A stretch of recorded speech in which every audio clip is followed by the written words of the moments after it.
at the Bayer Crop Science Ag Issues Forum going on in Phoenix. I'm Ken Rogers, joined now by one of the famous Peterson Brothers farmers from Assaria, Kansas. I would guess we'll call you maybe the leader since you're the oldest, Greg Peterson. Greg, let's talk about the success you've seen with these videos going viral and really being a very positive step towards telling the story of agriculture. Yeah, well, I mean, when we got started making these videos, you know, it was never our intent to get 1 million views. We were focusing on just our friends, just the people that we knew. We wanted to show them this video, show them what our farm was like, and make it good enough for them to want to watch it. And it ended up making it good enough for lots of people to watch it.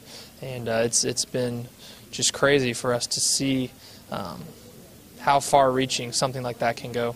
Can you talk about the process? Because I think as people see, some of those pop music videos that you're kind of parodying, maybe step us through that process of does this come to you as you're out on the farm? Hey, this might make an interesting song.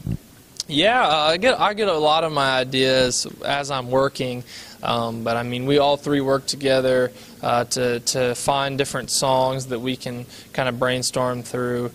Some songs work better than others, and you just kind of have to find one that works, and then you have to just find entertaining things to go with it. So let's talk about, do you have a lot of equipment? What's kind of your investment in doing this?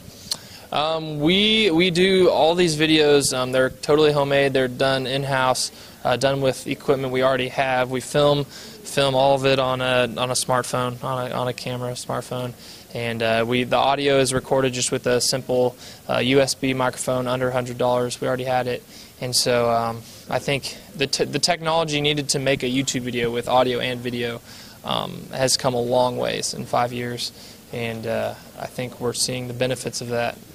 One of the things that you're talking about here is getting a millennials view of not only agriculture, food, and so on. And so because of the success of the Peterson Brothers farm videos, you've kind of become one of those de facto speaking for your generation. Give us your observations of how you see things working right now with your generation when it comes to food and today's production agriculture. Well, it's interesting. The millennial generation is interested in where their food comes from, and that's kind of been different.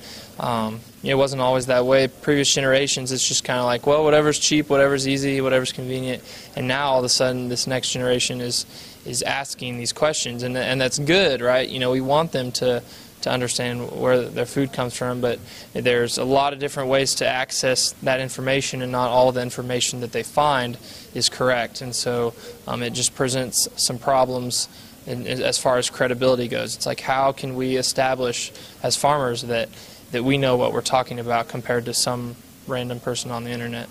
So you not only help tell the story from a millennial's perspective, this, I understand, gets you out and to speak and perform to not only ag groups but some non-ag groups, and maybe share that message of what you say when you're out on the road. A lot of times when I'm out on the road, I'm talking to other people in agriculture, and it's like, I don't go into these speaking presentations telling these people, hey, you guys all need to go out and make YouTube videos that get millions of views. That's not my message, because that's not practical.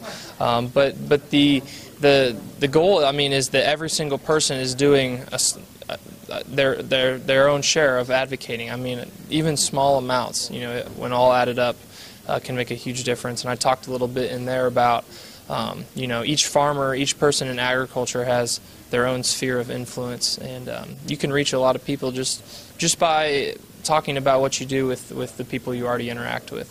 What's the future? You're back out of college, on the farm, doing some other things. As you see the farm, see your professional career develop, where do you see yourself maybe in another 10 years? Well, I mean, my brothers and I have talked about it, and we don't know how long we'll keep making videos. We don't know what those videos are going to look like. We don't know if it's going to stay the same, if it's going to change. We don't know what our family lives will look like in 5 to 10 years. We don't know if our farm will grow to where it can support us. We don't even know. There's so many factors that go into it. But our goal is to you know, ever since that first video, you know, we realized we had this platform. We need to use this platform to educate and to promote the truth, and we'll keep using that platform, and we'll probably find different ways to do it, but that's our goal. All right, Greg, thanks a lot. Good luck. Thank you. Greg Peterson, part of the Peterson Brothers Farms. Of course, you've probably seen their YouTube videos. That's the Ag View from Phoenix. I'm Ken Rogers.